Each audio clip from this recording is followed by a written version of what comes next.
सध्या विनायक राऊत आपल्याशी फोन लाईनवरून जोडले गेलेले आहेत, त्यांच्याशी आपण या संदर्भात बोलणार आहोत। विनायक राऊत जी, अशा पद्धतीनं बाळमानेंना दिली गेलेली उमेदवारी, त्यांनी घेतलेली माघार आणि आता पक्षातून झालेली हकालपट्टी, या सगळ्या संदर्भात आपली प्रतिक्रिया। बाळमाने यांनी माघार घेऊन पक्षाचा विश्वासघात केलेला आहे।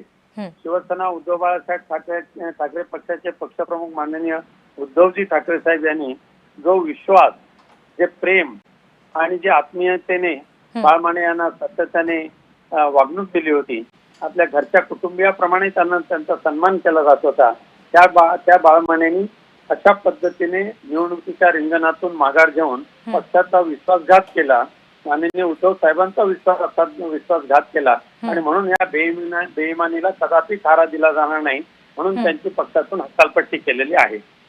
पण विनायक राऊतजी, आता जेव्हा कार्यालयामध्ये ते आले जिल्हाधिकारी कार्यालयात, तेव्हा नितेश राणे त्यांच्या सोबत होते, कुठली तडजोड झालेली असेल अशा सुद्धा चर्चा त्यामागे सुरू आहेत।